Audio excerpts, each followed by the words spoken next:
Hi. ഇന്ന് നമ്മുടെ experiment connect computers in local area network. Computers എങ്ങനെ ലോക്കൽ ഏരിയ നെറ്റ്വർക്ക് ഒരു ലാനിൽ എങ്ങനെ കണക്ട് ചെയ്യും എന്നുള്ളതാണ് നമ്മൾ നോക്കുന്നത്. അപ്പോൾ ഈ കഴിഞ്ഞ എക്സ്പെരിമെൻറ്റ്സിലൊക്കെ നമ്മൾ കേബിൾ ക്രിമ്പിങ്ങും പിന്നെ എങ്ങനെയാണ് കണക്ട് ചെയ്യേണ്ടത് എന്നുള്ള കാര്യങ്ങളൊക്കെ പഠിച്ചു. ഇനി നമ്മളൊരു ലോക്കൽ ഏരിയ നെറ്റ്വർക്ക് ക്രിയേറ്റ് ചെയ്യാണ് ഈ ഒരു എക്സ്പെരിമെൻറ്റിൽ നമ്മൾ ചെയ്യുന്നത്. അപ്പോൾ എന്തൊക്കെയാണ് അഡ്വാൻറ്റേജസ് ഓഫ് ലാൻ? ഒരു ലാൻ നമ്മൾ എസ്റ്റാബ്ലിഷ് ചെയ്യുന്നത് അല്ലെങ്കിൽ ക്രിയേറ്റ് ചെയ്യുന്നത് എന്തിനു വേണ്ടിയിട്ടാണ്, എന്തൊക്കെയാണ് അതിൻ്റെ അഡ്വാൻറ്റേജസ് എന്നുള്ളത് നോക്കാം. LAN connects the computers and other devices with one office building or a group of nearby buildings. ഇപ്പോൾ നമ്മൾ സാധാരണഗതിയിൽ ചെറിയ നെറ്റ്വർക്കാണ് നമ്മൾ ലാനായിട്ട് കണക്ട് ചെയ്യുന്നത് അല്ലേ. കമ്പ്യൂട്ടറും മറ്റുള്ള ഡിവൈസസും മറ്റു നെറ്റ്വർക്ക് ഡിവൈസസും പെരിഫറൽസും ഒക്കെ നമുക്ക് എന്ത് ചെയ്യാം, ഒരു ഓഫീസിനുള്ളിലുള്ള അല്ലെങ്കിൽ ഒരു ചെറിയ ബിൽഡിങ്ങിനുള്ളിലുള്ള ഇത് തമ്മിൽ നെറ്റ്വർക്ക് ചെയ്യാം. അതിനാണ് നമ്മൾ ലാൻ എന്ന് പറയുന്നത്. ലോക്കൽ ഏരിയ, ഒരു ലോക്കൽ ഏരിയ നെറ്റ്വർക്കാണ് ലാൻ എന്ന് പറയുന്നത്. അപ്പോൾ എന്തൊക്കെയാണ് ഇതിൻ്റെ അഡ്വാൻറ്റേജസ് നോക്കാം. First, resource sharing. Computer hardware resources like printers, modems, DVD ROM and hard drives can be shared with the help of local area networks. ഇപ്പോൾ ഒരു ലാൻ ഉണ്ടെങ്കിൽ നമുക്ക് എന്ത് ചെയ്യാം, റിസോഴ്സസ് ഷെയർ ചെയ്യാൻ പറ്റും അല്ലേ. പ്രിൻ്റർ, പിന്നെ മോഡം, അങ്ങനെയുള്ള ഇതൊക്കെ ഇൻ്റർനെറ്റ്, പിന്നെ മോഡംസ്, അതേപോലെ DVD ഡ്രൈവുകൾ, ഹാർഡ് ഡിസ്കുകൾ ഒക്കെ നമുക്ക് ഷെയർ ചെയ്തിട്ട് യൂസ് ചെയ്യാം. അതായത് ഒരു കമ്പ്യൂട്ടറിലുള്ള വേറെ കമ്പ്യൂട്ടറിലേക്ക് നമുക്ക് എടുക്കാൻ പറ്റും. ഇപ്പോൾ നമുക്ക് പ്രിൻ്ററൊക്കെ എന്ന് പറഞ്ഞാൽ എല്ലാ സിസ്റ്റത്തിലും നമുക്ക് ഇൻസ്റ്റാൾ ചെയ്യേണ്ട ആവശ്യമില്ല അല്ലേ. നമുക്ക് ആവശ്യത്തിനനുസരിച്ച് നമുക്ക് എന്ത് ചെയ്യാം, നെറ്റ്വർക്ക് ഉണ്ടെങ്കിൽ ഓരോ യൂസറിനും ആ പ്രിൻ്ററിൽ നമുക്ക് പ്രിൻ്റ് എടുക്കാൻ പറ്റും. അതാണ് resource sharing. Next, easy and cheap communication. Data and messages can easily be transferred over networked computers. It saves a lot of time and money. അതുപോലെ തന്നെ നമുക്ക് വളരെ എളുപ്പം അല്ലേ, ഡാറ്റ ഒക്കെ വളരെ എളുപ്പം നമുക്ക് ട്രാൻസ്ഫർ ചെയ്യാൻ പറ്റും. ഒരു സിസ്റ്റത്തിൽ നിന്ന് വേറൊരു സിസ്റ്റത്തിലേക്ക് ട്രാൻസ്ഫർ ചെയ്യാൻ പറ്റും. അതുകൊണ്ട് തന്നെ സമയവും അതുപോലെ തന്നെ പിന്നെ പൈസയും നമുക്ക് എന്ത് ചെയ്യാം, സേവ് ചെയ്യാൻ പറ്റും അല്ലേ. കാരണം എന്താ വെച്ചാൽ ഇപ്പോൾ നമുക്ക് ഒരു പിന്നെ സിസ്റ്റത്തിൽ നിന്ന് വേറെ സിസ്റ്റത്തിലേക്ക് ഡാറ്റ എടുക്കണമെന്നുണ്ടെങ്കിൽ നമ്മൾ എന്ത് ചെയ്യേണ്ടി വരും, ഒന്നുകിൽ പിന്നെ പെൻ ഡ്രൈവ് യൂസ് ചെയ്തിട്ടോ അല്ലെങ്കിൽ എക്സ്റ്റേണൽ ഹാർഡ് ഡിസ്കൊക്കെ യൂസ് ചെയ്തിട്ട് നമുക്ക് ഷെയർ ചെയ്യേണ്ടി വരും. അല്ലെങ്കിൽ കണക്ട് ചെയ്തിട്ട് പിന്നെ ഒരു സിസ്റ്റത്തിൽ നിന്ന് കോപ്പി ചെയ്ത് മറ്റേ സിസ്റ്റത്തിലേക്ക് എടുക്കേണ്ടി വരും. അപ്പോൾ ഇങ്ങനെയുള്ള ഇതൊക്കെ എന്താണ്, പിന്നെ നമുക്ക് കുറച്ചുകൂടി ഈസി ആയിട്ടും വളരെ ചീപ്പായിട്ടും നമുക്ക് കമ്മ്യൂണിക്കേറ്റ് ചെയ്യാൻ പറ്റും. Next is centralized data. The data of all network users can be saved on hard disk on the server computer. This will help users to use any workstation in a network to access their data. അപ്പോൾ ഒരു നെറ്റ്വർക്കിൽ നമുക്ക് വേണമെങ്കിൽ എല്ലാ സിസ്റ്റംസും പിന്നെ നമുക്ക് തമ്മിൽ connect ചെയ്യാം. പിന്നെ അത് കൂടാതെ ഒരു ക്ലയൻറ്റ് സെർവർ മോഡലും ഉണ്ട്. അപ്പോൾ ആ നെറ്റ്വർക്കിൽ എങ്ങനെയാണെന്ന് വെച്ചാൽ എല്ലാ സിസ്റ്റം ഒരേപോലെയല്ല. ഒരു സിസ്റ്റം സെർവറായിട്ട് നിൽക്കും, ഒന്നോ രണ്ടോ സിസ്റ്റംസ് സെർവറായിട്ട് നിൽക്കും. എന്നിട്ട് അതിലേക്ക് കണക്ട് ചെയ്യുന്ന ബാക്കിയുള്ള സിസ്റ്റംസ്, അതിന് നമ്മൾ വർക്ക് സ്റ്റേഷൻ എന്നാണ് പറയുക. അപ്പോൾ അങ്ങനെയുള്ള വർക്ക് സ്റ്റേഷൻ അതിലിരുന്നിട്ടാണ് യൂസർ എന്ത് ചെയ്യുക, വർക്ക് ചെയ്യുക. പക്ഷേ ഈ കാര്യങ്ങളെല്ലാം എവിടെയാണ് സേവ് ചെയ്യുക, സെർവറിലാണ് സേവ് ചെയ്യുക. ഡാറ്റ കംപ്ലീറ്റ് സെർവറിലായിരിക്കും സേവ് ചെയ്യുക. അപ്പോൾ അതുകൊണ്ട് തന്നെ സെൻട്രലൈസ്ഡ് ആയിട്ട് ഡാറ്റനെ നമുക്ക് എന്ത് ചെയ്യാം, സേവ് ചെയ്യാൻ പറ്റും. അപ്പോൾ ഏത് യൂസർക്ക് ഏത് വർക്ക് സ്റ്റേഷനിൽ ഇരുന്നിട്ടും എന്ത് ചെയ്യാം, ഈ ഡാറ്റ ആക്സസ് ചെയ്യാൻ പറ്റും. Next, data security. അതുപോലെ തന്നെ since data is stored on server computer centrally, it will be easy to manage data at only one place and the data will be more secure too അല്ലേ. ഇതേപോലെ തന്നെ data security, കാരണം centrally ഒരു സെർവറിലാണ് data store ചെയ്യുന്നത് കൊണ്ട് തന്നെ എന്താണ്, data നമുക്ക് സെക്യൂറായിട്ട് സ്റ്റോർ ചെയ്ത് വെക്കാൻ പറ്റും. കാരണം എല്ലാ സിസ്റ്റത്തിലും നമ്മൾ ഡാറ്റ സ്റ്റോർ ചെയ്യുന്നില്ല. നമുക്ക് ആവശ്യമുള്ള സമയത്ത് സെർവറിൽ നിന്ന് ഡാറ്റ ആക്സസ് ചെയ്യാണ് ചെയ്യുന്നത്. അപ്പോൾ അത്രയും സെക്യൂറായിട്ട് നമുക്ക് എന്ത് ചെയ്യാം, ഡാറ്റനെ സ്റ്റോർ ചെയ്ത് വെക്കാൻ പറ്റും. പിന്നുള്ളത് internet sharing. Local area network provides the facility to share a single internet connection among all the LAN users. അപ്പോൾ അതുപോലെ തന്നെ വേറൊരു അഡ്വാൻറ്റേജ് ആണ് ഇൻ്റർനെറ്റ് ഷെയർ ചെയ്യാൻ പറ്റും അല്ലേ. ഏതെങ്കിലും ഒരു കണക്ഷൻ, ഏതെങ്കിലും ഒരു സിസ്റ്റത്തിൽ മാത്രം കണക്ഷൻ എടുത്തിട്ട് നമുക്ക് എന്ത് ചെയ്യാം, ബാക്കിയുള്ള സിസ്റ്റംസിന് ഷെയർ ചെയ്തിട്ട് യൂസ് ചെയ്യാൻ പറ്റും. ഇപ്പോൾ നമ്മളവിടെ പിന്നെ പോളിയിലൊക്കെ അങ്ങനെയാണ് ചെയ്യുന്നത് അല്ലേ. ഒരു കണക്ഷൻ എടുത്തിട്ട് നമ്മൾ എന്താ ചെയ്യുന്നത്, ബാക്കിയുള്ള സിസ്റ്റം ഈ ലാൻഡിലുള്ള ബാക്കിയുള്ള അല്ലെങ്കിൽ നെറ്റ്വർക്കിലുള്ള ബാക്കിയുള്ള സിസ്റ്റംസിലേക്ക് നമ്മൾ ഷെയർ ചെയ്തിട്ട് യൂസ് ചെയ്യാണ് ചെയ്യുന്നത്.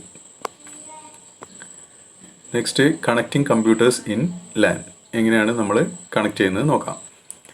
If you have 2 computers, you can connect it a LAN directly using an Ethernet crossover cable. ഇനി നമ്മൾ രണ്ട് സിസ്റ്റംസ് മാത്രമേ ഉള്ളൂ. ഇപ്പോൾ നമ്മളെ വീട്ടിൽ 2 സിസ്റ്റം ഉണ്ട്. ആ 2 സിസ്റ്റം മാത്രമേ ഉള്ളൂ എങ്കിൽ നമുക്ക് എന്ത് ചെയ്യാം, ഒരു ഡയറക്റ്റായിട്ട് കണക്ട് ചെയ്യാം. എങ്ങനെ, ഒരു ലാൻ കേബിൾ യൂസ് ചെയ്തിട്ട് ക്രോസ് ഓവർ കേബിൾ എന്തുകൊണ്ടാണ് നമ്മൾ ക്രോസ് ഓവർ കേബിൾ യൂസ് ചെയ്യാൻ കാരണം ഒരു കമ്പ്യൂട്ടറിൽ നിന്ന് വേറെ കമ്പ്യൂട്ടറിലേക്ക് കണക്ട് ചെയ്യാണ് അല്ലേ. അതായത് സെയിം ഡിവൈസാണ്, കമ്പ്യൂട്ടർ ടു കമ്പ്യൂട്ടറാണ്. അപ്പോൾ അതുകൊണ്ട് തന്നെ അവിടെ നമ്മൾ ക്രോസ് ഓവർ കേബിളാണ് യൂസ് ചെയ്യുക. സ്ട്രെയിറ്റ് ത്രൂ കേബിൾ ആണെങ്കിലോ എവിടെയാണ് യൂസ് ചെയ്യുക, ഇപ്പോൾ നമ്മളൊരു സ്വിച്ച് വെച്ചിട്ട് കണക്ട് ചെയ്യുകയാണെങ്കിൽ അവിടെ സ്ട്രെയിറ്റ് ത്രൂ കേബിളാണ് യൂസ് ചെയ്യുക. കാരണം എന്താ, നമ്മൾ ഓരോ സിസ്റ്റം നമ്മൾ സ്വിച്ചിലേക്കാണ് കണക്ട് ചെയ്യുന്നത് അല്ലേ. അപ്പോൾ കമ്പ്യൂട്ടർ ടു സ്വിച്ചാണ്. അപ്പോൾ അവിടെ നമ്മൾ സ്ട്രെയിറ്റ് ത്രൂ കേബിളാണ് യൂസ് ചെയ്യുന്നത്. അപ്പോൾ ഇവിടെ നമ്മൾ ഡയറക്റ്റായിട്ട് ഈ രീതിയിൽ നമുക്ക് ഒരു ക്രോസ് ഓവർ കേബിൾ യൂസ് ചെയ്തിട്ട് കണക്ട് ചെയ്യാൻ പറ്റും. അപ്പോൾ ഇതാണ് ഇതിൻ്റെ ഒരു picture. Computer A, computer B, അതിൽ ഒറ്റ കേബിൾ ഡയറക്റ്റായിട്ട് നമുക്ക് എന്ത് ചെയ്യാം, ക്രോസ് ഓവർ കേബിൾ യൂസ് ചെയ്തിട്ട് കണക്ട് ചെയ്യാൻ പറ്റും. If you have more than 2 computers to connect to a LAN, you have to use straight through cable for each computer with a switch or hub. അപ്പോൾ ഇവിടെ ഈ picture നോക്കിയാൽ നിങ്ങൾക്ക് അറിയാം, switch അല്ലെങ്കിൽ ഹബ്ബ് യൂസ് ചെയ്തിട്ട് നമുക്ക് 2-ലധികം കമ്പ്യൂട്ടേഴ്സ് ഉണ്ടെങ്കിൽ ഈ രീതിയിൽ കണക്ട് ചെയ്യാം. നെക്സ്റ്റ്, നമ്മൾ കണക്ട് ചെയ്ത് കഴിഞ്ഞാൽ പിന്നെ അത് ഒന്ന് കോൺഫിഗർ ചെയ്യണം. In order to establish an Ethernet file sharing connection, at first we need to assign 2 different IPs for both PC. For this you need to make changes in LAN adapter settings. അപ്പോൾ നമ്മളൊരു ലാനിൽ systems use ചെയ്യുന്ന സമയത്ത് ഈ സിസ്റ്റംസിനൊക്കെ ആ ലാനിൽ ഇപ്പം ഒരു system മാത്രമാണെങ്കിൽ നമുക്കറിയാം അല്ലേ, ആ സിസ്റ്റം ഏതാണ് എന്ന് നമുക്ക് ഐഡൻറ്റിഫൈ ചെയ്യാൻ പിന്നെ വേറെ ഒന്നും നോക്കേണ്ട ആവശ്യമില്ല അല്ലേ, ഒറ്റ സിസ്റ്റം ഉള്ളെങ്കിൽ. നേരെ മറിച്ച് ഒരു ലാനിൽ 1-ലധികം സിസ്റ്റംസ് ഉണ്ടെങ്കിൽ ഏത് സിസ്റ്റം എന്ന് ഐഡൻറ്റിഫൈ ചെയ്യണം അല്ലേ, അത് നമുക്ക് യുണീക്കലി ഐഡൻറ്റിഫൈ ചെയ്യണം. അപ്പോൾ അതിന് വേണ്ടിയിട്ടാണ് നമ്മൾ ഈ IP ഒക്കെ കൊടുക്കുന്നത്. IP means internet protocol. അപ്പോൾ ഒരു ഇൻ്റർനെറ്റ് പ്രോട്ടോക്കോൾ അഡ്രസ്സ് അല്ലെങ്കിൽ IP അഡ്രസ്സ് നമ്മൾ അസൈൻ ചെയ്ത് കൊടുക്കണം. അതെന്തിനാണെന്ന് വെച്ചാൽ ആ ലാനിലുള്ള സിസ്റ്റംസ് നമുക്ക് യുണീക്കലി ഐഡൻറ്റിഫൈ ചെയ്യാൻ വേണ്ടിയിട്ടാണ്. അപ്പോൾ അത് ലാൻ അഡാപ്റ്റർ സെറ്റിങ്സിലാണ് നമ്മൾ ചെയ്യാം. ഇപ്പോൾ ഞാൻ പിന്നെ NIC എടുക്കുന്ന സമയത്ത് NICൻ്റെ ഇൻസ്റ്റലേഷൻ സമയത്ത് ഞാൻ പറഞ്ഞതാണ് അല്ലേ. അപ്പോൾ അതിൽ പിന്നെ ഒരു MAC അഡ്രസ്സ് ഉണ്ടാവും. അതുകൂടാതെ നമ്മളൊരു IP അഡ്രസ്സ് നമ്മൾ സെറ്റ് ചെയ്ത് കൊടുക്കും. MAC അഡ്രസ്സ് നമുക്ക് എന്താണ്, അത് ഫിസിക്കൽ അഡ്രസ്സാണ് അല്ലേ, ഒരു ഹാർഡ്വെയർ അഡ്രസ്സാണ്, അത് നമുക്ക് ചേഞ്ച് ചെയ്യാൻ പറ്റില്ല. നേരെ മറിച്ച് IP അഡ്രസ്സ് നമ്മൾ അസൈൻ ചെയ്ത് കൊടുക്കുന്നതാണ്. അപ്പോൾ ആദ്യം നമ്മൾ അതാണ് ചെയ്യേണ്ടത്. അപ്പോൾ ഒരു നെറ്റ്വർക്കിൽ നമ്മൾ കുറേ സിസ്റ്റംസ് കണക്ട് ചെയ്തിട്ടുണ്ടെങ്കിൽ ആ ഓരോ സിസ്റ്റത്തിനും നമ്മൾ എന്ത് ചെയ്യും, ഓരോ IP അഡ്രസ്സ് സെറ്റ് ചെയ്യണം. അപ്പോൾ അതിനു വേണ്ടി ഫസ്റ്റ് നമ്മൾ പോകേണ്ടത്, നമ്മൾ കമ്പ്യൂട്ടറിൽ കൺട്രോൾ പാനലിൽ പോയിട്ട് നെറ്റ്വർക്ക് ആൻഡ് ഇൻ്റർനെറ്റ് എന്ന് പറഞ്ഞൊരു ഓപ്ഷൻ ഉണ്ട്. അതിൽ ക്ലിക്ക് ചെയ്ത് കഴിഞ്ഞാൽ നെറ്റ്വർക്ക് ആൻഡ് ഷെയറിംഗ് സെൻറ്റർ എന്നുള്ള ഒരു സബ് വിൻഡോ കാണാം. അതിൽ നിങ്ങൾ ചെയ്യേണ്ടത് ചേഞ്ച് അഡാപ്റ്റർ സെറ്റിങ്സ് എന്നുള്ള ഒരു ഓപ്ഷൻ കാണാം ലെഫ്റ്റ് സൈഡിൽ. ഞാൻ നെക്സ്റ്റ് വീഡിയോയിൽ കാണിച്ചു തരാം, അപ്പോൾ നിങ്ങൾക്ക് മനസ്സിലാവും. അപ്പോൾ ആ നെറ്റ്വർക്ക് കണക്ഷൻ എടുത്തു കഴിഞ്ഞാൽ നിങ്ങൾക്ക് കാണാം അപ്പോൾ ഏതൊക്കെയാണോ പിന്നെ ഓൾറെഡി നമ്മളെ കമ്പ്യൂട്ടറിലുള്ള നെറ്റ്വർക്ക് അഡാപ്റ്റേഴ്സ് ഏതൊക്കെയാണെന്നുള്ളത് അവിടെ ലിസ്റ്റ് ചെയ്ത് നമുക്ക് കാണാൻ പറ്റും. അപ്പോൾ ഇവിടെ ഉള്ള 2 കണക്ഷൻ ഉണ്ട് അല്ലേ. ഒന്ന് കേബിൾ വഴി, നെറ്റ്വർക്ക് കേബിൾ വഴി ഉള്ള ഒരു ഈതർനെറ്റ് കണക്ഷൻ ഉണ്ട്.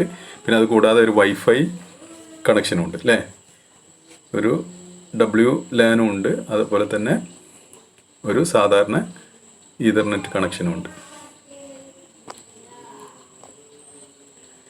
Next, select the appropriate connection for your LAN and right click on it. അപ്പോൾ ഏതാണോ നമ്മൾ യൂസ് ചെയ്യുന്നത്, ഇപ്പോൾ ഈ കണക്ട് ചെയ്യാൻ വേണ്ടി യൂസ് ചെയ്യുന്നത്, ഇപ്പോൾ 2 അഡാപ്റ്റർ ഉണ്ട്, വൈഫൈയും ഉണ്ട്, കേബിൾ വഴി കണക്ട് ചെയ്യുന്നുണ്ടെങ്കിൽ നമ്മൾ ഏതെങ്കിലും ഒന്ന് യൂസ് ചെയ്തിട്ടാണല്ലോ കണക്ട് ചെയ്യുക. അപ്പോൾ ഏതാണോ നമ്മൾ കണക്ട് ചെയ്യുന്നത് ആ അഡാപ്റ്ററിൻ്റെ പ്രോപ്പർട്ടീസിൽ കയറുക. അപ്പോൾ അതിന് വേണ്ടിയിട്ട് അതിൻ്റെ മേലെ ക്ലിക്ക് ചെയ്തിട്ട് റൈറ്റ് ക്ലിക്ക് ചെയ്ത് കഴിഞ്ഞാൽ പ്രോപ്പർട്ടീസ് വിൻഡോ കാണാം. ആ പ്രോപ്പർട്ടീസ് സെലക്ട് ചെയ്യാം. അവിടെ local area connection properties window എന്ത് ചെയ്യും, നമുക്ക് അതിൽ കാണാൻ പറ്റും. അപ്പോൾ ഇതാണ് അതിൻ്റെ ഒരു വിൻഡോ. ഇപ്പോൾ വൈഫൈ കാർഡിൻ്റെ ആണ് നമ്മൾ റൈറ്റ് ക്ലിക്ക് ചെയ്തിട്ട് അതിൻ്റെ പ്രോപ്പർട്ടീസിൽ ക്ലിക്ക് ചെയ്ത് കഴിഞ്ഞാൽ ആ വൈഫൈൻ്റെ പ്രോപ്പർട്ടീസ് ഇവിടെ ലിസ്റ്റ് ചെയ്യും. അപ്പോൾ അതിൽ നിങ്ങൾക്ക് നോക്കിയാൽ കാണാം കണക്റ്റ് യൂസിങ് എന്ന് പറഞ്ഞിട്ട് റിയൽ ടെക് RTL എന്ന് കാണുന്നുണ്ടല്ലോ. അതാണ് എന്ത് നമ്മളെ യൂസ് ചെയ്യുന്ന അഡാപ്റ്റർ. റിയൽ ടെക് എന്ന് പറഞ്ഞാൽ അഡാപ്റ്ററിൻ്റെ കമ്പനീൻ്റെ പേരാണ്.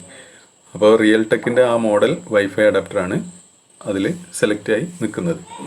അപ്പോൾ ഇവിടെ വെച്ചിട്ട് നമ്മൾ IP അഡ്രസ്സ് സെറ്റ് ചെയ്യാൻ വേണ്ടിയിട്ട് internet protocol version 4 TCP/IP v4 എന്ന് കാണാം. അവിടെ ഹൈലൈറ്റ് ചെയ്ത് കാണുന്ന ആ ഓപ്ഷന് ക്ലിക്ക് ചെയ്യുക. ക്ലിക്ക് ചെയ്തതിന് ശേഷം ഇവിടെ കാണുന്ന പ്രോപ്പർട്ടീസ്, ആ പ്രോപ്പർട്ടീസ് ബട്ടന് ക്ലിക്ക് ചെയ്യുക. ആ പ്രോപ്പർട്ടീസ് ബട്ടൺ ക്ലിക്ക് ചെയ്ത് കഴിഞ്ഞാൽ നെക്സ്റ്റ് വേറൊരു വിൻഡോ നിങ്ങൾക്ക് കാണാൻ പറ്റും.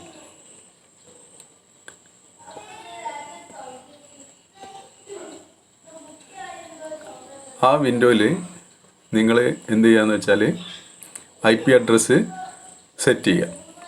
അപ്പോൾ ആദ്യത്തെ സിസ്റ്റത്തിന്, ഇപ്പോൾ 2 സിസ്റ്റം ആണെങ്കിൽ ആദ്യത്തെ സിസ്റ്റത്തിന് നിങ്ങൾ IP ആയിട്ട് സെറ്റ് ചെയ്യേണ്ടത് 192.168.0.1. രണ്ടാമത്തെ സിസ്റ്റത്തിന് നമ്മളിപ്പോൾ കൊടുത്തിരിക്കുന്നത് 192.168.0.2. അപ്പോൾ ഈ IP അഡ്രസ്സ് എന്ന് പറഞ്ഞാൽ 4 പാർട്ടുള്ള ഒരു നമ്പറാണ്.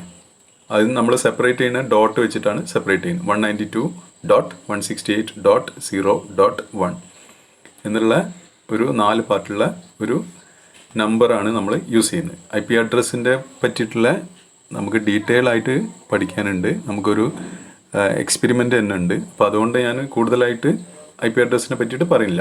അപ്പോൾ ഈ നമ്പർ നമ്മൾ ഇതിൽ സെറ്റ് ചെയ്യണം. അതേപോലെ തന്നെ തൊട്ടടുത്ത സിസ്റ്റം ഏതാണോ, 2 സിസ്റ്റം ആണെങ്കിൽ അടുത്ത സിസ്റ്റത്തിൽ ഇതേപോലെ തന്നെ എന്ത് ചെയ്യാം, 192.168.0.2. അപ്പോൾ അവിടെ ലാസ്റ്റ് പാർട്ട്, ഇതിൻ്റെ ലാസ്റ്റ് പാർട്ട് നിങ്ങൾ കാണുന്നത്, ലാസ്റ്റ് പാർട്ട് നിങ്ങൾക്ക് നോക്കിയാൽ കാണാം, ആദ്യത്തേന് നമ്മൾ 1 ആണ് കൊടുത്തത്, രണ്ടാമത്തേന് 2 ആണ് കൊടുത്തത്. അപ്പോൾ അതാണ് ചേഞ്ച് ആവുക. അപ്പോൾ ഒരു ലാനിൽ ഇപ്പോൾ ഒരു 6 കമ്പ്യൂട്ടർ ഉണ്ടെങ്കിൽ ഇതുപോലെ തന്നെ നമ്മൾ അവസാന പാർട്ട് നമ്മൾ ചേഞ്ച് ചെയ്ത് കൊടുക്കണം. കാരണം സെയിം കൊടുത്തു കഴിഞ്ഞാൽ എന്തായി, 2 സിസ്റ്റം സെയിം ആയി മാറി അല്ലേ, സെയിം IP അഡ്രസ് ആയി മാറി. അപ്പോൾ അതിന് വേണ്ടിയിട്ട് നമ്മൾ ലാസ്റ്റ് പാർട്ടാണ് ഇവിടെ ചേഞ്ച് ആയിട്ട് കൊടുക്കുന്നത്. അപ്പോൾ കൺഫ്യൂഷൻ ആവണ്ട, അതിന് ഡീറ്റെയിൽ ആയിട്ട് നമുക്ക് പഠിക്കാനുണ്ട്. ഓക്കെ, അപ്പോൾ അത് രണ്ടും സെറ്റ് ചെയ്യാം. Now connect the 2 end of the ethernet cable to the network port. ഇനി ചെക്ക് ചെയ്യുക, നമ്മൾ ആ കേബിള് ശരിക്കും കണക്ട് ചെയ്തിട്ടുണ്ടോ എന്ന് ചെക്ക് ചെയ്യുക. 2 സിസ്റ്റത്തിൻ്റെയും കേബിൾസൊക്കെ നമ്മൾ കണക്ട് ചെയ്തിട്ടുണ്ട്, കറക്റ്റ് കണക്ട് ചെയ്തിട്ടുണ്ട് എന്നുള്ളത് ചെക്ക് ചെയ്യാം. And view the shared files and folders from any of the PC. അതിന് ശേഷം നമുക്ക് നമ്മൾ മൈ കമ്പ്യൂട്ടർ എടുത്തു കഴിഞ്ഞാൽ അതിൽ shared folders, files and folders എന്ന് പറഞ്ഞ ഓപ്ഷൻ ഉണ്ട്. അതെടുത്തു കഴിഞ്ഞാൽ നമുക്ക് അതിൽ കാണാൻ പറ്റും. ഷെയർ ഈ ഒരു സംഭവം ചെയ്ത് കഴിഞ്ഞാൽ നമ്മൾ ഷെയർ ചെയ്തിട്ടുള്ള ഫോൾഡേഴ്സും ഫയൽസൊക്കെ അതിൽ ഡിസ്പ്ലേ ചെയ്യും. To check the connection restart both the PCs and use the below command. ഇനി എന്തെങ്കിലും കാരണവശാൽ നമ്മളെ കണക്ഷൻ എന്തെങ്കിലും പ്രോബ്ലം ഉണ്ടോ എന്നുള്ളത് ചെക്ക് ചെയ്യാൻ വേണ്ടിയിട്ട് നമ്മൾ എന്ത് ചെയ്യുക, സിസ്റ്റം ഒന്ന് റീസ്റ്റാർട്ട് ചെയ്തതിന് ശേഷം നമ്മൾ ചെക്ക് ചെയ്യുക. നമ്മൾ കൊടുത്തിരിക്കുന്ന IP ഒരു കമാൻഡ് വെച്ചിട്ട് ചെക്ക് ചെയ്യാം. പിങ് എന്ന് പറയുന്ന ഒരു കമാൻഡാണ്, PING. പിങ് എന്ന് പറഞ്ഞിട്ട് ആ IP അഡ്രസ്സ് നമ്മൾ കമാൻഡ് പ്രോംപ്റ്റിൽ, അതായത് നമ്മളെ സിസ്റ്റത്തിൽ കമാൻഡ് പ്രോംപ്റ്റ് സെലക്ട് ചെയ്തിട്ട് അതിൽ ഈ ഒരു കമാൻഡ് ടൈപ്പ് ചെയ്ത് കഴിഞ്ഞാൽ നമുക്കൊരു മെസ്സേജ് അതിൽ കാണിക്കും. അപ്പോൾ അതാ ഇതിൽ കാണുന്ന രീതിയിൽ നമ്മൾ കമാൻഡ് പ്രോംപ്റ്റ് എടുക്കുക. അപ്പോൾ കമാൻഡ് പ്രോംപ്റ്റിൽ അപ്പോൾ നിങ്ങൾക്ക് അവിടെ ആ ബ്ലാക്ക് വിൻഡോയിൽ നിങ്ങൾ കാണുന്ന ഇപ്പോൾ എന്താ C:Windows System 32 പിങ് ആ സിസ്റ്റം 32 പ്രോംപ്റ്റിൽ അല്ലേ. അപ്പോൾ കമാൻഡ് പ്രോംപ്റ്റ് എടുത്തു കഴിഞ്ഞാൽ ആ പ്രോംപ്റ്റിൽ വന്ന് നിൽക്കുകയാണ് ചെയ്യുക. അവിടെ വെച്ചിട്ട് നമ്മൾ എന്ത് ചെയ്യുക, പിങ് PING എന്ന് പറഞ്ഞിട്ട് ഏതാണോ നമ്മൾ IP അഡ്രസ്സ് കൊടുത്തിരിക്കുന്നത് ആ IP അഡ്രസ്സ് അവിടെ ടൈപ്പ് ചെയ്യുക. ഇപ്പോൾ നമ്മളിവിടെ കൊടുത്തിരിക്കുന്ന IP ഏതാണ്? രണ്ടാമത്തെ സിസ്റ്റം ആണെങ്കിൽ 192.168.0.2 ആണ് അടിക്കേണ്ടത്. പിന്നെ ഒന്നാമത്തെ ആണെങ്കിൽ 192.168.0.1 ആണ് അടിക്കേണ്ടത്. അപ്പോൾ അത് അടിച്ചു കഴിഞ്ഞാൽ നിങ്ങൾക്ക് കാണാം അതിൻ്റെ താഴെ പിങ്ങിങ് എന്ന് പറഞ്ഞിട്ട് അതിൽ കാണിക്കുന്നുണ്ട് with 32 byte of data reply from എന്ന് പറഞ്ഞിട്ട് പിന്നെ 2-3 ലൈന് കാണാം. അതെന്താ ചെയ്യുന്നതെന്ന് വെച്ചാൽ ഡാറ്റ സെൻഡ് ചെയ്ത് കഴിഞ്ഞിട്ട് നോക്കുക, ട്രയൽ നോക്കുകയാണ്. അതായത് ഡാറ്റ എന്ത് ചെയ്യും, ഇതിൽ നിന്ന് തന്നെ നമ്മൾ നമ്മളെ നെറ്റ്വർക്ക് കാർഡ് വഴിയാണല്ലോ ഡാറ്റ സെൻഡ് ആവുന്നത്. അപ്പോൾ അതുവഴി ഈ പാക്കറ്റ്സ് ആയിട്ടാണ് നമ്മൾ ഡാറ്റ സെൻഡ് ചെയ്യുന്നത്. അപ്പോൾ ഈ പാക്കറ്റ്സ് ആയിട്ട് ഡാറ്റ നമ്മൾ സെൻഡ് ചെയ്തിട്ട് ചെക്ക് ചെയ്ത് നോക്കും, അത് തിരിച്ച് വരുന്നുണ്ടോ, തിരിച്ച് അതേപോലെ തന്നെ റിസീവ് ചെയ്യുന്നുണ്ടോ എന്നുള്ളത് സെൻഡ് ചെയ്തിട്ട് റിസീവ് ചെയ്ത് കഴിഞ്ഞിട്ട് നോക്കും. അതായത് ട്രയൽ നോക്കുകയാണ്. കാരണം പ്രോപ്പറായിട്ട് നമ്മളെ കാർഡ് വർക്ക് ചെയ്യുന്നുണ്ടോ എന്നുള്ളത് ചെക്ക് ചെയ്യാനുള്ളൊരു ഓപ്ഷനാണ് ഈ പിങ് എന്ന് പറഞ്ഞ കമാൻഡ് യൂസ് ചെയ്തിട്ട്. അപ്പോൾ അങ്ങനെ നമ്മൾ അടിച്ചു കഴിഞ്ഞാൽ അത് പ്രോപ്പറായിട്ട് റിപ്ലൈ വരുന്നുണ്ട്. അപ്പോൾ നിങ്ങൾ അതിൽ കാണുക ലാസ്റ്റ് ആ ബ്ലാക്ക് സ്ക്രീനിൽ ലാസ്റ്റ് എന്താണുള്ളത്, പിങ് സ്റ്റാറ്റിസ്റ്റിക്സ് 4 എന്ന് പറഞ്ഞിട്ട് IP അഡ്രസ്സ് കാണാം. പാക്കറ്റ് സെൻഡ്, എത്ര പാക്കറ്റ് സെൻഡ് ചെയ്തു 4, റിസീവ് ചെയ്തു 4, ലോസ് 0% ലോസ്. അതിനർത്ഥം എന്താണ്, പ്രോപ്പറായിട്ട് നമ്മളെ കാർഡ് വർക്ക് ചെയ്യുന്നുണ്ട് എന്നുള്ള. അപ്പോൾ ആ നെറ്റ്വർക്ക് കണക്ഷൻ ഓക്കെയാണ്. അപ്പോൾ നമ്മൾ പിന്നെ കണക്ഷൻ കൊടുത്തു കഴിഞ്ഞതിന് ശേഷം ഈ രീതിയിൽ നമുക്ക് ഈ ഒരു കമാൻഡ് വെച്ചിട്ട് നമ്മളെ നെറ്റ്വർക്ക് കണക്ഷൻ പ്രോപ്പർ ആണോ അല്ലേ എന്നുള്ളത് ചെക്ക് ചെയ്യാൻ പറ്റും. Okay, then right click on the computer on the PC on this PC option. ഈ ദിസ് PC എന്നുള്ളത് പിന്നെ വിൻഡോസ് 8 ദിസ് PC എന്നാണ് സാധാരണ നമ്മൾ പറയുമ്പോൾ മൈ കമ്പ്യൂട്ടർ എന്നുള്ള ഓപ്ഷനാണ്. From the start menu and choose properties. അപ്പോൾ ഈ പിന്നെ ദിസ് PC അല്ലെങ്കിൽ മൈ കമ്പ്യൂട്ടറിൻ്റെ പ്രോപ്പർട്ടീസ് സെലക്ട് ചെയ്യാനാണ് പറയുന്നത്. മൈ PCൻ്റെ മുകളിൽ വെച്ചിട്ട് റൈറ്റ് ക്ലിക്ക് അടിച്ച് പ്രോപ്പർട്ടീസ് എടുത്താലും മതി. Click on change settings option and to open up system properties. അതിന്ന് നമ്മൾ സിസ്റ്റം പ്രോപ്പർട്ടീസ് സെലക്ട് ചെയ്യാം. അതായത് മൈ കമ്പ്യൂട്ടർ റൈറ്റ് ക്ലിക്ക് അടിച്ചിട്ട് പ്രോപ്പർട്ടീസ് സെലക്ട് ചെയ്താൽ മതി.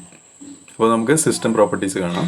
അപ്പോൾ അതിൽ നോക്കിയാൽ ഇങ്ങനെ ഒരു വിൻഡോ കാണാം. You can change the name and membership of the computer. Changes might affect access to network resources. അപ്പോൾ ഇവിടെ വെച്ചിട്ട് നമുക്കൊരു കമ്പ്യൂട്ടറിന് ഒരു പേര് കൊടുക്കാം.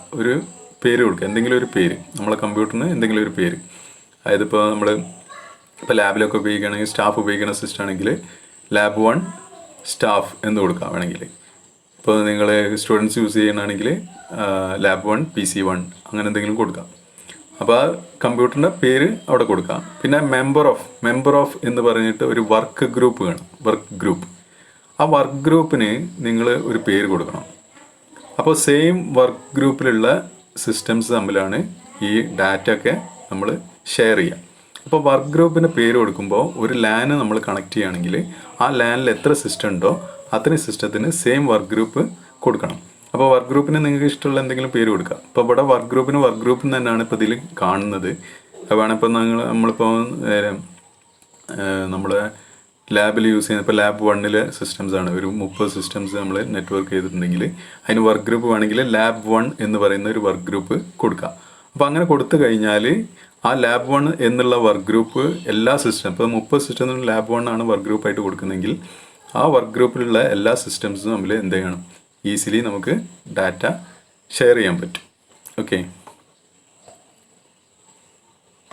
click on the change button to set work group for each PC. The work group name should be same in both PC. Otherwise the Ethernet connection would not work. അപ്പോൾ work ഗ്രൂപ്പിൻ്റെ പേര് എന്തായിരിക്കണം, സെയിം ആയിരിക്കണം. Next after that open the this PC or computer. My computer open ചെയ്യുക start മെനുന്ന്. From the left page select network.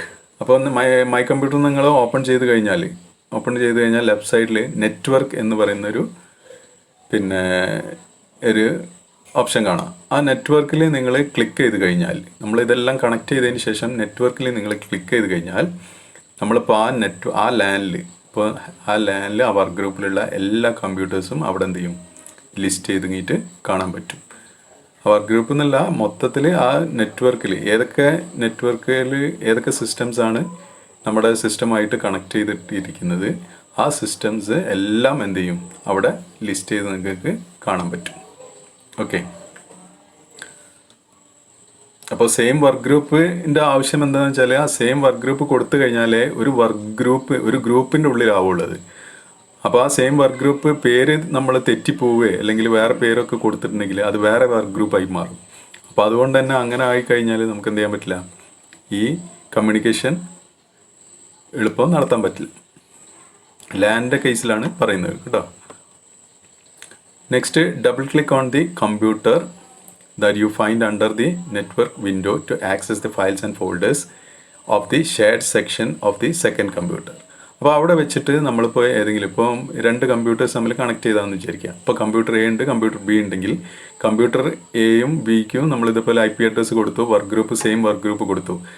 അങ്ങനെ കൊടുത്തു കഴിഞ്ഞാൽ നമ്മൾ സ്റ്റാർട്ട് മെനുവിൽ നിന്ന് ഈ മൈ PC അല്ലെങ്കിൽ മൈ കമ്പ്യൂട്ടർ ഓപ്പൺ ചെയ്ത് കഴിഞ്ഞാൽ ഈ നെറ്റ്വർക്ക്, ഞാൻ ഇപ്പോൾ നേരത്തെ പറഞ്ഞ നെറ്റ്വർക്കിൽ ക്ലിക്ക് ചെയ്ത് കഴിഞ്ഞാൽ ആ ലിസ്റ്റ് ചെയ്യും ഏതൊക്കെ കമ്പ്യൂട്ടേഴ്സാണ് നമ്മൾ ഈ നെറ്റ്വർക്കിൽ ഉള്ളത് എന്നുള്ള ലിസ്റ്റ് ചെയ്യും. ഇപ്പോൾ കമ്പ്യൂട്ടർ ബി നമുക്ക് അവിടെ കാണാൻ പറ്റും. ആ ബി നമ്മൾ ഡബിൾ ക്ലിക്ക് ചെയ്തിട്ടുണ്ടെങ്കിൽ ഏതൊക്കെ ഫയൽസ് ആണോ ഫോൾഡേഴ്സ് ആണോ ബി ഷെയർ ചെയ്തിരിക്കുന്നത് അത് ഷെയർ ചെയ്യണം ആദ്യം. നമ്മളിപ്പോൾ നമ്മളെ കമ്പ്യൂട്ടറിൽ ഇപ്പോൾ കുറേ ഫയൽസും ഫോൾഡേഴ്സും ഒക്കെ ഉണ്ട് അല്ലേ, കുറേ ഡ്രൈവുകളുണ്ട്. ഇപ്പോൾ C ഡ്രൈവ് ഉണ്ട്, D ഡ്രൈവ് ഉണ്ട്, E ഡ്രൈവ് ഉണ്ട്. നമുക്ക് വേണമെങ്കിൽ D ഡ്രൈവ് മാത്രം നമുക്ക് എന്ത് ചെയ്യാം, ഷെയർ ചെയ്യാം. അതല്ല D ഡ്രൈവിൻ്റെ ഉള്ളിലുള്ള ഏതെങ്കിലും ഒരു ഫോൾഡർ മാത്രം വേണമെങ്കിൽ ഷെയർ ചെയ്യാം. അപ്പോൾ ഏതാണോ നമ്മൾ ഷെയർ ചെയ്യുന്നത് ആ ഷെയർ ഓപ്ഷൻ കൊടുത്തിട്ടുള്ള അത് മാത്രമേ എന്ത് ചെയ്യുള്ളൂ, ഈ ഒരു നെറ്റ്വർക്കിൽ നമുക്ക് കാണാൻ പറ്റുള്ളൂ. അല്ലാതെ ഇപ്പോൾ നമ്മൾ കണക്ട് ചെയ്തതെന്ന് വിചാരിച്ചിട്ട് ഒരാളുടെ കമ്പ്യൂട്ടർ നമ്മളെ കമ്പ്യൂട്ടറായിട്ട് കണക്ട് ചെയ്തതെന്ന് വിചാരിച്ചിട്ട് അയാളുടെ കമ്പ്യൂട്ടറിലെ എല്ലാ കാര്യങ്ങളും നമുക്ക് ഇവിടെ കിട്ടില്ല. അയാൾ എന്താണോ ഷെയർ ചെയ്തിരുന്നത് അത് മാത്രമേ നമുക്ക് ഇവിടെ കിട്ടുള്ളൂ. അത് ഫോൾഡർ ആണെങ്കിൽ ഫോൾഡർ, അല്ലെങ്കിൽ ഡ്രൈവ് ആണെങ്കിൽ ആ ഡ്രൈവാണ് നമുക്ക് അവിടെ കിട്ടുക. Double click the computer that you find under the network window to access the files and folders of the shared section of the second computer. Okay, അപ്പോൾ ഇതാണ് ഷെയറിംഗ് ഓപ്ഷൻ നമ്മൾ കൊടുക്കുന്നത്. അപ്പോൾ ഒരു ഡ്രൈവിൻ്റെ പ്രോപ്പർട്ടീസ് എടുത്തു കഴിഞ്ഞാൽ ആ പ്രോപ്പർട്ടീസിൽ ഇപ്പോൾ ഈ ഡ്രൈവ് ആണ് ഇപ്പോൾ ഇവിടെ സെലക്ട് ചെയ്തിരുന്നത്. അപ്പോൾ ഈ ഡ്രൈവ് ഇപ്പോൾ മൈ കമ്പ്യൂട്ടർ ഓപ്പൺ ചെയ്തിട്ട് ഈ ഡ്രൈവ് റൈറ്റ് ക്ലിക്ക് അടിക്കുക, അതിൽ ഷെയറിംഗ് അതിൽ പ്രോപ്പർട്ടീസ് എടുക്കുക. ആ പ്രോപ്പർട്ടീസ് ക്ലിക്ക് ചെയ്ത് കഴിഞ്ഞാൽ അതിൻ്റെ ഉള്ളിൽ ഷെയറിംഗ് എന്ന് പറഞ്ഞൊരു ടാബ് കാണാം. ആ ഷെയറിങ്ങിൽ ക്ലിക്ക് ചെയ്ത് കഴിഞ്ഞാൽ നിങ്ങൾക്ക് അഡ്വാൻസ്ഡ് ഷെയറിംഗ് എന്ന് പറഞ്ഞ ഓപ്ഷൻ ഉണ്ട്. അത് ക്ലിക്ക് ചെയ്ത് കഴിഞ്ഞാൽ ഈ രീതിയിൽ ഒരു വിൻഡോ കാണാൻ പറ്റും. അപ്പോൾ അതിൽ ഷെയർ ദിസ് ഫോൾഡർ എന്ന് പറഞ്ഞിട്ട് കൊടുക്കുക. ആ ടിക്ക് കൊടുത്തു കഴിഞ്ഞാൽ അവിടെ ഷെയർ നെയിം പറയുന്നുണ്ട് അല്ലേ. അപ്പോൾ അതിൽ നമ്മൾ ഈ ഡ്രൈവ് ആയതുകൊണ്ട് എന്നാണ് അതിൽ കാണിക്കുന്നത്. നിങ്ങൾക്ക് വേണമെങ്കിൽ വേറെ പേര് എന്തെങ്കിലും മാറ്റി കൊടുക്കണമെങ്കിൽ അങ്ങനെ കൊടുക്കാം. അപ്പം ഏത് പേരാണോ നിങ്ങളിവിടെ കൊടുക്കുന്നത് അതാണ് അവിടെ നെറ്റ്വർക്കിൽ നിങ്ങൾക്ക് കാണാൻ പറ്റുക. ഇപ്പോൾ കമ്പ്യൂട്ടർ ബീൻ്റെ ഡ്രൈവ് ആണെങ്കിൽ ഇപ്പോൾ നിങ്ങൾ എന്നുള്ള പേരാണ് കൊടുക്കുന്നതെങ്കിൽ എങ്ങനെയാണ് ആ നെറ്റ്വർക്കിൽ ലിസ്റ്റ് ചെയ്യുക എന്ന് പറഞ്ഞാൽ ഓൺ കമ്പ്യൂട്ടർ ബി എന്നാണ് അതിൽ ലിസ്റ്റ് ചെയ്യുക. അപ്പോൾ എന്ത് പേര് വേണമെങ്കിലും നിങ്ങൾക്ക് കൊടുക്കുക, എന്നിട്ട് അപ്ലൈ കൊടുക്കുക, ഓക്കെ കൊടുക്കുക. പിന്നെ ഇവിടെ ഇതിൽ നോക്കിക്കഴിഞ്ഞാൽ നിങ്ങൾക്ക് കാണാം limit the number of simultaneous users to എന്ന് പറഞ്ഞിട്ടൊരു ഓപ്ഷനും കൂടി ഉണ്ട് അഡ്വാൻസ്ഡ് ഷെയറിങ്ങിൽ. ഈ വിൻഡോയിൽ കാണാം അല്ലേ, അവിടെ 20 ആണ് നിങ്ങൾക്ക് അവിടെ ലിസ്റ്റ് ചെയ്യുന്നത്. അതായത് 20 യൂസർക്ക് അറ്റ് എ ടൈം ആക്സസ് ചെയ്യാൻ പറ്റും അയാളുടെ ഷെയർ ചെയ്ത ആ എന്ന് പറയുന്ന ഡ്രൈവ്. ഓക്കെ, അത് നമുക്ക് ലിമിറ്റ് ചെയ്യാൻ പറ്റും, എത്രയാണ് വേണ്ടതെന്ന് വെച്ചാൽ അവിടെ കൊടുത്താൽ മതി. Next, you can share the entire drive for this. Just click right on the drive you want to share and select share with advanced sharing options. അതാണ് ഇപ്പോൾ ഞാൻ പറഞ്ഞ കാര്യങ്ങൾ. Under the sharing tab choose advanced sharing button and tick the box beside share this folder option. Click OK to apply the changes. അപ്പോൾ ഇതാണ് ഇപ്പോൾ ഞാൻ പറഞ്ഞിട്ടുള്ള കാര്യങ്ങൾ. ഓക്കെ, അപ്പോൾ ഇങ്ങനെയാണ് നമ്മൾ ഷെയർ ചെയ്യുന്നത്. അപ്പോൾ ഒരു രണ്ട് കമ്പ്യൂട്ടർ തമ്മിൽ നമ്മൾ പിന്നെ ഫിസിക്കലി കേബിൾ യൂസ് ചെയ്ത് കണക്ട് ചെയ്തതിന് ശേഷം IP അഡ്രസ്സ് സെറ്റ് ചെയ്യാനുണ്ട്. IP അഡ്രസ്സ് സെറ്റ് ചെയ്തതിന് ശേഷം നമുക്ക് ചെക്ക് ചെയ്തിട്ട് ഓക്കെ ആണെങ്കിൽ ഇതുപോലെ തന്നെ നെറ്റ്വർക്കിൽ മൈ കമ്പ്യൂട്ടറിൽ നെറ്റ്വർക്കിൽ പോയി കഴിഞ്ഞാൽ അതിൽ ലിസ്റ്റ് ചെയ്ത് കാണിക്കും ഏതൊക്കെ കമ്പ്യൂട്ടേഴ്സാണ് നമ്മൾ കണക്ട് ചെയ്തിരിക്കുന്നത്. ഇനി ആ കമ്പ്യൂട്ടേഴ്സിൽ നമ്മൾ ഏത് ഫോൾഡറാണോ ഡ്രൈവാണോ ഷെയർ ചെയ്തിരിക്കുന്നത് ആ ഷെയർ ചെയ്തത് നമുക്ക് അതിൽ ആക്സസ് ചെയ്തിട്ട് കാണാൻ പറ്റും. ഓക്കെ, അപ്പോൾ ഇതാണ് ഫയൽസും ഫോൾഡേഴ്സും ഒക്കെ നമുക്ക് ഷെയർ ചെയ്യാനുള്ള ഓപ്ഷൻ എങ്ങനെയാണ് ചെയ്യാന്നുള്ളതാണ് ഇപ്പോൾ നമ്മൾ കണ്ടത്. അപ്പോൾ അതിൽ തന്നെ നമ്മൾ കൺട്രോൾ പാനലിൽ പോകണം. ഇപ്പോൾ കൺട്രോൾ പാനൽ അടിച്ചു കഴിഞ്ഞാൽ നമ്മളിവിടെ കാണിക്കും, അത് ക്ലിക്ക് ചെയ്യുക. അപ്പോൾ കൺട്രോൾ പാനൽ ഓപ്പൺ ആയിട്ട് വരും. അപ്പോൾ അവിടെ നിങ്ങൾ നോക്കിക്കഴിഞ്ഞാൽ നെറ്റ്വർക്ക് ആൻഡ് ഇൻ്റർനെറ്റ് എന്ന് കാണാം. ആ ഓപ്ഷന് ക്ലിക്ക് ചെയ്യാം. അപ്പോൾ അത് ക്ലിക്ക് ചെയ്ത് കഴിഞ്ഞാൽ അതിൽ നെറ്റ്വർക്ക് ആൻഡ് ഷെയറിംഗ് സെൻറ്റർ കാണാം. അത് ക്ലിക്ക് ചെയ്യാം. അത് ക്ലിക്ക് ചെയ്ത് കഴിഞ്ഞാൽ ഇപ്പോൾ view your basic network information and setup connections, ഇപ്പോൾ ഓൾറെഡി ഉള്ള ആക്റ്റീവായിട്ടുള്ള കണക്ഷൻസ് ആണ് ഇപ്പോൾ അതിൽ കാണിക്കുന്നത്. അപ്പോൾ അതിലൊരു വൈഫൈ കണക്ഷനാണ് ഇപ്പോൾ ആക്റ്റീവായിട്ടുള്ളത്. ഇനിയിപ്പോൾ ഇതിലുള്ള എല്ലാ വേറെ അഡാപ്റ്റേഴ്സ് ഏതെങ്കിലും ഉണ്ടെങ്കിൽ ഫുൾ കാണണമെന്നുണ്ടെങ്കിൽ ചേഞ്ച് അഡാപ്റ്റർ സെറ്റിങ്സ് ക്ലിക്ക് ചെയ്യാം. അപ്പോൾ നിങ്ങൾക്ക് കാണാം, ഇപ്പോൾ ഇതിൽ 2 അഡാപ്റ്റർ ഉണ്ട് അല്ലേ. ഒന്ന് വയേർഡ് കണക്ഷനും ഉണ്ട്, ഒന്ന് വൈഫൈ കണക്ഷനും ഉണ്ട്. അപ്പോൾ വയേർഡ് കണക്ഷന് റൈറ്റ് ക്ലിക്ക് ചെയ്യുക, അതിൻ്റെ പ്രോപ്പർട്ടീസ് എടുക്കുക. അപ്പോൾ ഓൾറെഡി എന്താണ് കണക്ഷൻ ഒരു റെഡ് ക്രോസ് മാർക്ക് ഉണ്ട്, അതിൻ്റെ അർത്ഥം എന്താ, ഓൾറെഡി കണക്റ്റഡ് അല്ല അല്ലേ. ഇപ്പോൾ ഇതിൽ നോക്കിക്കഴിഞ്ഞാൽ നിങ്ങൾക്ക് അതിൽ കാണാം ഏത് അഡാപ്റ്ററാണ്, ആ അഡാപ്റ്ററിൻ്റെ പേര് അവിടെ കാണാം, നെറ്റ്വർക്കിംഗ് എന്ന് പറയുന്ന ടാബിൽ. പിന്നെ അതിൽ ഇൻ്റർനെറ്റ് പ്രോട്ടോകോൾ വേർഷൻ 4 TCP/IP അതിൻ്റെ പ്രോപ്പർട്ടീസായി ക്ലിക്ക് ചെയ്തതിന് ശേഷം പ്രോപ്പർട്ടീസ് ക്ലിക്ക് ചെയ്യാം. അപ്പോൾ അത് ക്ലിക്ക് ചെയ്ത് കഴിഞ്ഞാൽ നിങ്ങൾക്ക് കാണാം obtain and IP address automatically. അപ്പോൾ നമ്മൾ IP അഡ്രസ്സ് സെറ്റ് ചെയ്യാൻ IP നമുക്ക് ഓട്ടോമാറ്റിക്കലി എന്ത് ചെയ്യാം, വേണമെങ്കിൽ ഓട്ടോമാറ്റിക്കലി അത് തന്നെ സെറ്റ് ചെയ്യും, നമ്മൾ സോഫ്റ്റ്വെയർ തന്നെ അല്ലെങ്കിൽ വോയിസ് തന്നെ സെറ്റ് ചെയ്യും. അപ്പോൾ അതിനുള്ള ഓപ്ഷൻ ഉള്ളതാണെങ്കിൽ ജസ്റ്റ് എന്ത് ചെയ്യുക, ഒബ്റ്റെയിൻ IP അഡ്രസ് ഓട്ടോമാറ്റിക്കലി കൊടുത്താൽ മതി. ഇനി അല്ലെങ്കിൽ നമുക്ക് എന്ത് ചെയ്യാം, മാനുവലി നമ്മൾ സെറ്റ് ചെയ്യേണ്ടി വരും. അപ്പോൾ യൂസ് ദി ഫോളോയിങ് IP അഡ്രസ്സിൽ ക്ലിക്ക് ചെയ്ത് കഴിഞ്ഞാൽ നമുക്ക് മാനുവലി സെറ്റ് ചെയ്യാം. അപ്പോൾ ഇവിടെ നമ്മൾ എന്താ കൊടുക്കേണ്ടത്, 192 നമ്മൾ 168.1.1. അപ്പോൾ ഞാനിപ്പോൾ കൊടുത്തിരിക്കുന്നത് 192.168.1.1 ആണ് കൊടുത്തിരിക്കുന്നത്. ഇനി സബ്നെറ്റ് മാസ്കിൽ ക്ലിക്ക് ചെയ്ത് കഴിഞ്ഞാൽ ഓട്ടോമാറ്റിക്കലി ആ നമ്പർ അവിടെ വരും. ഓക്കെ കൊടുക്കുക. അപ്പോൾ ഇതിൻ്റെ ഡീറ്റെയിൽ ആയിട്ട് നമുക്ക് IP അഡ്രസ്സ് പഠിക്കാനുണ്ട്, ആ സമയത്ത് പഠിക്കാം. അത് കഴിഞ്ഞ് നമ്മളിപ്പോൾ സെറ്റ് ചെയ്തു, IP അഡ്രസ്സ് നമ്മൾ സെറ്റ് ചെയ്തു. അപ്പോൾ ഓക്കെ, ഇപ്പോൾ നമ്മൾ സെറ്റ് ചെയ്തിട്ട് ഓക്കെ അടിച്ചാൽ മതി. ഓക്കെ, ഇനി ഏതാണോ നമ്മൾ യൂസ് ചെയ്യുന്ന അഡാപ്റ്റർ, ആ അഡാപ്റ്ററിലാണ് നമ്മളിപ്പോൾ പറഞ്ഞ IP അഡ്രസ്സ് സെറ്റ് ചെയ്യുന്നത്. ഇനി എന്താ ചെയ്യുന്നതെന്ന് വെച്ചാൽ share internet connection between computers. ഇതുപോലെ തന്നെ ഇപ്പോൾ നമ്മൾ ഫയൽസും ഫോൾഡേഴ്സാണ് ഷെയർ ചെയ്യുന്ന കാര്യം പറഞ്ഞ്, ഇനി എങ്ങനെ ഇൻ്റർനെറ്റ് കണക്ഷൻ എങ്ങനെ നമുക്ക് ഷെയർ ചെയ്യാൻ നോക്കാം. ഇപ്പോൾ ഏതെങ്കിലും ഒരു സിസ്റ്റത്തിലാണല്ലോ നമ്മൾ ഇൻ്റർനെറ്റ് കണക്ഷൻ എടുക്കുക, എന്നിട്ട് ബാക്കിയുള്ള സിസ്റ്റത്തിലേക്ക് ഷെയർ ചെയ്ത് കഴിഞ്ഞിട്ട് കൊടുക്കുകയാണ് ചെയ്യുക. അപ്പോൾ ഇതെങ്ങനെയാണെന്ന് നോക്കാം. First open control panel and click view network connections. അപ്പോൾ ആദ്യം കൺട്രോൾ പാനൽ തുറക്കുക, നെറ്റ്വർക്ക് കണക്ഷൻസ് ഓപ്പൺ ചെയ്യുക. അപ്പോൾ നേരത്തെ പറഞ്ഞ പോലെ തന്നെയാണ്, select the option to open the list of available network connection. ഇപ്പോൾ നേരത്തെ കാണിച്ച രീതിയിൽ നമ്മൾ എന്ത് ചെയ്യാം, അതിൽ ആ നെറ്റ്വർക്ക് കണക്ഷൻ്റെ ഏതൊക്കെ നെറ്റ്വർക്ക് കണക്ഷൻ ആണോ അതിൽ ഓൾറെഡി ഉള്ളത് അതൊക്കെ ലിസ്റ്റ് ചെയ്യുക. ഇനി right click on the network connection you wish to share and select properties from there. ഇപ്പോൾ നേരത്തെ പറഞ്ഞ പോലെ തന്നെ ഏത് കണക്ഷനാണ് വേണ്ടത് അത് റൈറ്റ് ക്ലിക്ക് ചെയ്യുക, പ്രോപ്പർട്ടീസ് എടുക്കുക, എന്നിട്ട് go to sharing tab. Sharing ടാബിലേക്ക് പോവുക. Under internet connection settings, sharing ടാബിലേക്ക് പോയി കഴിഞ്ഞാൽ അവിടെ ഇൻ്റർനെറ്റ് കണക്ഷൻ സെറ്റിങ്സ് ഉണ്ട്, അത് ടിക്ക് ചെയ്യുക. ടിക്ക് ചെയ്തതിന് ശേഷം allow other network users to connect through this computer's internet connection എന്ന് പറയുന്ന ഒരു ഓപ്ഷൻ ഉണ്ട്, ആ ഒരു ചെക്ക് ബോക്സ് ഉണ്ട്, അത് ടിക്ക് ചെയ്യുക. ടിക്ക് ചെയ്തതിന് ശേഷം ഓക്കെ കൊടുക്കുക. other computer would have access to the internet connection of the first computer now, and you can browse internet and backup files from the second computer. അപ്പോൾ നമുക്ക് അങ്ങനെ കൊടുത്തു കഴിഞ്ഞ് ഓക്കെ അടിച്ചു കഴിഞ്ഞാൽ എന്തായി, ആ കണക്ഷൻ ഷെയറിങ് എനേബിളായി. ഇനി മറ്റേ കമ്പ്യൂട്ടറിൽ നിന്ന് നമുക്ക് എന്ത് ചെയ്യാം, ഈ ബ്രൗസർ യൂസ് ചെയ്തിട്ട് ഇൻ്റർനെറ്റ് ആക്സസ് ചെയ്യാൻ പറ്റും. ഓക്കെ, അപ്പോൾ ഇനി ഇതിൻ്റെ വീഡിയോ നമുക്ക് കാണാം എങ്ങനെയാണെന്നുള്ളതിൻ്റെ ജസ്റ്റ് ആ ഒരു വീഡിയോ ഞാൻ കാണിച്ചു തരാം. നേരത്തെ പോലെ തന്നെ കൺട്രോൾ പാനലിൽ പോവാം. കൺട്രോൾ പാനലിൽ ക്ലിക്ക് ചെയ്ത് കഴിഞ്ഞാൽ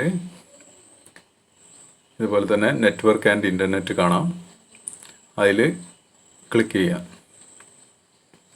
അപ്പോൾ നിങ്ങൾക്ക് നെറ്റ്വർക്ക് ആൻഡ് ഷെയറിംഗ് സെൻറ്റർ എന്ന് പറയുന്ന ഒരു ഓപ്ഷൻ കാണാം.